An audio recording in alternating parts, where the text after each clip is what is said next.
दोस्तों, अगर आपको भी मुंबई और राजस्थान के बीच खेला गया आईपीएल 2024 का सबसे खतरनाक 38वां मैच पसंद आया हो तो हमारी इस वीडियो को दिल से एक लाइक जरूर कीजिएगा। दोस्तों, आईपीएल 2024 के एक और रोमांचक मुकाबले के लिए दूसरे के सामने खड़ी थी आईपीएल इतिहास की दो सबसे बड़ी टीमें। 5 बार की आईपीएल चैंपियन मुंबई अपनी पिछली हार का बदला लेने के लिए राजस्थान के राजवाड़ों के घर जयपुर पहुंची थी, जहां इस मुकाबले का गवाह बनने के लिए पूरा स्टेडियम खचाखच भरा हुआ था। और इस रोमांचक मैच की शुरुआत से पहले जब सिक्का उछाला गया तो टॉस के बॉस बने मुंबई इंडियंस के कप्तान हार्दिक पांड्या। और हैरानी की बात तो यह थी कि उन्होंने टॉस जीतकर पहले बल्लेबाजी करने का फैसला किया, लेकिन यह तो अपने पैरों पर ही कुल्हाड़ी मारने के समान साबित हुआ। फिर जो हुआ उसने इस मैच में आईपीएल इतिहास का सबसे ऐतिहासिक मुकाबला बनाकर रख दिया और कई बड़े खिलाड़ियों ने इतिहास के पन्नों में अपना नाम सुनहरे अक्षरों में लिखवाया। जी हाँ दोस्तों, सबसे पहले आपको बता दें, एक बार फिर मुंबई की तरफ से हिटमैन रोहित शर्मा के साथ पॉकेट डायनामो ईशान किशन की खतरनाक जोड़ी मैदान में उतरी थी।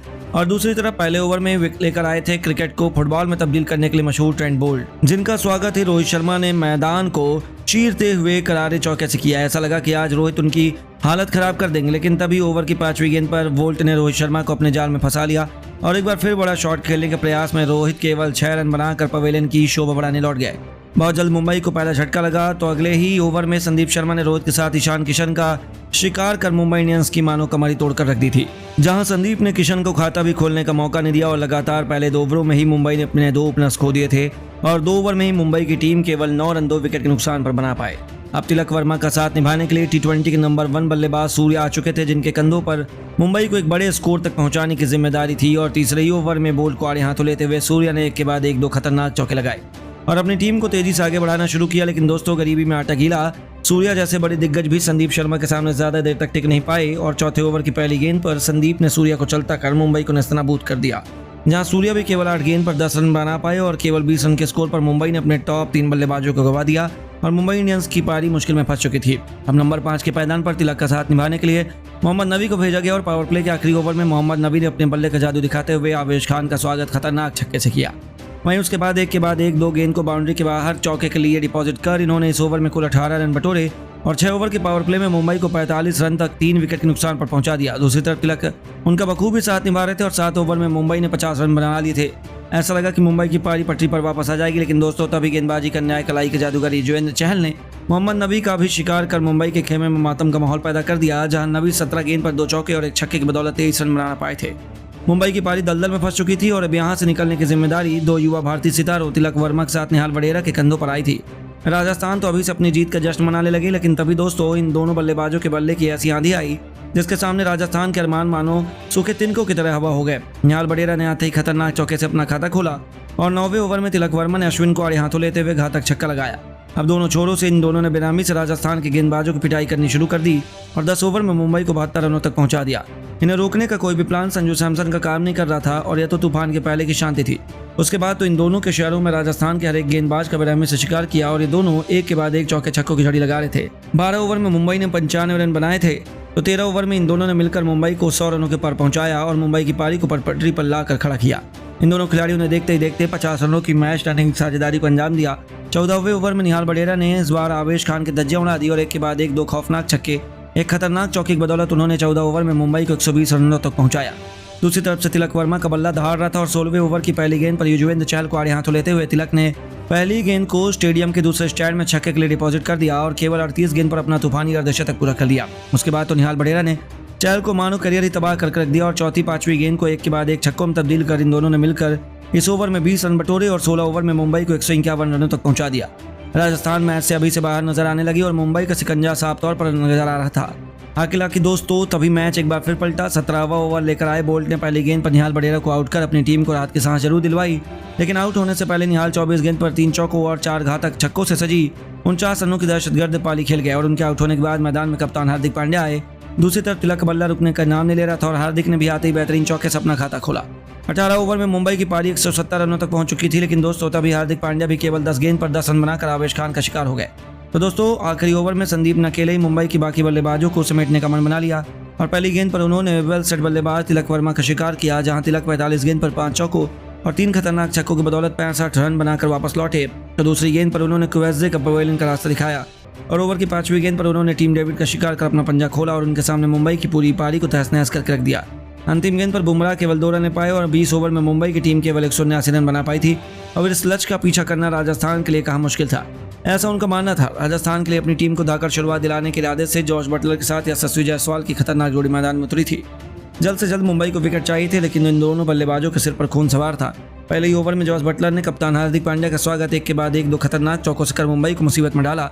हालांकि दूसरी तरफ बुमराह को पार कर पाना उनके बस की बात कहाँ थी, लेकिन बुमराह को छोड़कर उन्होंने बाकी गेंदबाजों की बेरहमी से पिटाई की। 3 ओवर में राजस्थान जहां 19 रन बना पाई, तो चौथे ओवर में उन्होंने जेराल्ड कुएर्जे का करियर तबाह कर दिया। यशस्वी जायसवाल ने इस ओवर में एक तूफानी छक्का और 2 खतरनाक चौके लगाए और 16 रन बटोरे और अपनी टीम को रॉकेट की रफ्तार से आगे बढ़ाना शुरू किया। उसका नतीजा हुआ कि 5वें ओवर में बुमराह के खिलाफ भी बटलर और जायसवाल ने 2 खतरनाक चौके जड़ दिए और 5 ओवर में राजस्थान 44 रनों तक पहुंच चुकी थी। उन्होंने रॉकेट की रफ्तार से अपनी टीम को आगे बढ़ाना शुरू किया। तो पावर प्ले के आखिरी ओवर में N1 तुषारा के परखच्चे उड़ाते हुए दोनों बल्लेबाजों ने एक के बाद एक 4 गेंदों के चौकों के लिए डिपॉजिट कर कुल 17 रन बटोरे और 6 ओवर में अपनी टीम को 61 रनों तक पहुंचा दिया। साफ तौर पर दिख रहा था कि आसानी से राजस्थान ने मुकाबला जीतने वाली है, क्योंकि मुंबई के प्लान पर उन्होंने पानी फेर दिया था और अभी से मुंबई खेमे में मातम छाया हुआ था, क्योंकि राजस्थान को केवल 84 गेंद पर 119 रन चाहिए थे। उनके सभी बल्लेबाज अभी मैदान में मौजूद थे। हालांकि दोस्तों, उसके बाद मुंबई ने भी जबरदस्त वापसी की। बटलर को पीयूष चावला ने जरूर चलता किया, लेकिन मुंबई फैंस को अंदाजा भी नहीं था कि यशस्वी जायसवाल उनका इस तरीके से बुरा हाल कर देंगे। इस खिलाड़ी ने अपने बल्ले से इतिहास रचने की ठान ली थी और देखते ही देखते संजू के साथ मिलकर उन्होंने पहले 50 तो फिर 100 रनों से अधिक की साझेदारी को अंजाम दिया। केवल 32 गेंद पर खतरनाक अर्धशतक ठोका, तो उसके बाद भी बदला नहीं थमा और मुंबई के हर एक गेंदबाज पीयूष चावला से लेकर बुमराह यहाँ तक कि हार्दिक सबकी उन्होंने बेरहमी कुटाई करते हुए वह किया जिसका किसी को अंदाजा भी नहीं था। चौके छक्कों की सुनामी लाते हुए एक तरफा तरीके से यशस्वी जायसवाल मुंबई के लिए यमराज बने और केवल 59 गेंद पर अपने करियर का एक और खतरनाक शतक ठोकर इतिहास लिखा। तो केवल 60 गेंद पर 9 चौकों 7 खौफनाक छक्कों की बदौलत 104 रनों की बेमिसाल पारी खेलकर उन्होंने 18.4 ओवर में ही राजस्थान को कभी न भूलने वाली जीत दिलाई और मुंबई इंडियंस की टीम को मच्छर की तरह मसल कर रख दिया। हालांकि मैन ऑफ द मैच तो संदीप शर्मा बने, लेकिन यशस्वी ने दिल तो सबका जीता। दोस्तों, यशस्वी जैसा कोई ग्रेट दूसरा नहीं है। यशस्वी ने मुंबई के खिलाफ न केवल तूफानी शतक ठोका, बल्कि अपने गुरु रोहित शर्मा के चरणों में गिरकर उनका आशीर्वाद लेते हुए एक ऐसी मेहनता का प्रदर्शन किया जिनकी बात तो खुद रोहित क्या पूरे क्रिकेट जगत भी यशस्वी को सलाम करने पर मजबूर हो गए। तो आखिर क्यों शतक लगाकर भावुक मन से यशस्वी ने छू लिए अपने बड़े भाई रोहित के पैर। आखिर क्या था खूबसूरत लम्हा जिस पर आप भी फिदा हो जाएंगे। कैसे रोहित ने भी यशस्वी को सीने से लगाकर थपथपाई उनकी पीठ। गुरु और शिष्य के बीच हुआ यह खूबसूरत लम्हा हम आपको दिखाएंगे, लेकिन उससे पहले आपको क्या लगता है रोहित के साथ यशस्वी और गिल में किसे T20 वर्ल्ड कप में ओपनिंग का मौका देना चाहिए? अपनी कीमती राय में नीचे कमेंट करके जरूर बताइए। दोस्तों, वैसे तो कहते हैं कि रोहित शर्मा से ग्रेटर ओपनर मिलना मुश्किल है, लेकिन एक ऐसा खिलाड़ी है जो रोहित की टीम के लिए हमेशा यमराज साबित होता है। वह कोई और नहीं बल्कि यशस्वी जायसवाल हैं। जब से इस खिलाड़ी ने क्रिकेट जगत में कदम रखा है, उनके बल्ले की आंधी में हर कोई नतमस्तक हुआ है। ऐसा ही कुछ अद्भुत नज़ारा हमें IPL 2024 के एक और रोमांचक 38वें मैच में रोहित की मुंबई इंडियंस के खिलाफ दिखाया, जब अपने भगवान रोहित के सामने यशस्वी जायसवाल ने अपनी प्रतिभा का एक ऐसा नमूना पेश किया कि खुद रोहित भी उनके लिए तालियां बजाने से क्या उन्हें सीने से लगाने पर मजबूर हो गए। जी हाँ दोस्तों, मुंबई और राजस्थान के बीच खेला गया मैच यशस्वी जायसवाल के लिए सालों तक याद किया जाएगा। और जहां बदला लेने तो मुंबई आई थी, लेकिन उनकी बखिया उधेड़ कर रख दी गई यशस्वी जायसवाल ने। पहले संदीप शर्मा ने अपनी कातिलाना गेंदबाजी से मुंबई के बल्लेबाजों को नाक रगड़ने पर मजबूर किया और पूरी की पूरी मुंबई को केवल 179 रनों पर ढेर कर दिया।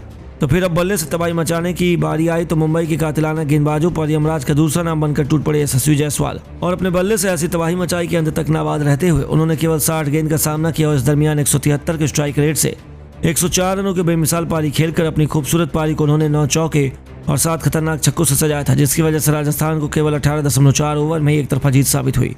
इसके बाद पूरे स्टेडियम खड़े होकर यशस्वी के सम्मान में तालियां बजा रहा था। हर कोई यशस्वी के सामने नतमस्तक था और इसी दरमियान खुद अपनी हार के बावजूद बड़ा दिल दिखाते हुए रोहित शर्मा यशस्वी जायसवाल के पास उनके बधाई देने पहुंच जाते। लेकिन दोस्तों, तब यशस्वी के चौसा कर जाएंगे इसका अंदाजा तो शायद किसी को भी नहीं था। जी हाँ, रोहित को अपने सामने देखकर यशस्वी इतने भावुक हो गए कि बीच मैदान में उन्होंने सबके सामने रोहित के पैर छूकर उनका आशीर्वाद ले लिया। और ये नज़ारा देखकर हर कोई मौजूद वहाँ हर एक खिलाड़ी खुद हार्दिक और नीता अंबानी से लेकर पूरा स्टेडियम दंग रह गया। खुद रोहित शर्मा भी हैरान थे। वह तो डर के मारे पीछे उछल गए, क्योंकि उन्होंने तो भरोसा ही नहीं हो रहा था कि आखिर यशस्वी ने ऐसा क्या कर दिया। यहाँ तक कि तुरंत रोहित ने यशस्वी को कंधा पकड़कर उठाया, उन्हें सीने से लगा लिया और उनकी पीठ तपतपाई और उन्हें जीत की बधाई देने से लेकर उनकी जमकर तारीफ कर डाली। आखिर वो भी क्यों नहीं, यशस्वी रोहित को अपना भगवान मानते हैं। बचपन से उन्होंने रोहित की तरह बनना चाहा और अपने शतक के बाद अपने आइडियल का आशीर्वाद लेकर उन्होंने गुरु शिष्य की अद्भुत परंपरा का दिल छू लेने वाला नमूना पेश किया। यशस्वी ने भी कभी किसी की परवाह नहीं की और रोहित के पैर छूकर उन्होंने उनके आशीर्वाद मांग लिया। सच में यशस्वी जायसवाल ने तो अपने भगवान रोहित शर्मा के पैर छूकर जो किया, उन्होंने हर किसी का दिल जीत लिया। वहीं रोहित भी पीछे नहीं हटे। यशस्वी को सीने से लगाकर उन्होंने दिखा दिया कि वह अपने जूनियर खिलाड़ियों से कितना प्यार और उनका कितना सम्मान करते हैं। और इन दोनों खिलाड़ियों के बीच हुआ यह खूबसूरत लम्हा की तरह सोशल मीडिया में गलियों की तरह वायरल हो गया और हर किसी को यह खूब पसंद आ रहा है और यशस्वी सभी के दिल में छा गए हैं और हर कोई यशस्वी की खूब तारीफ कर रहा है। लेकिन दोस्तों, अब आपको क्या लगता है, रोहित शर्मा के साथ T20 वर्ल्ड कप में यशस्वी जायसवाल और गिल में किसे ओपनिंग करने का मौका देना चाहिए? अपनी कीमती राय हमें नीचे कमेंट करके जरूर बताइए और ऐसी शानदार खबरों के लिए वीडियो को लाइक, चैनल को सब्सक्राइब करना ना भूलें। धन्यवाद।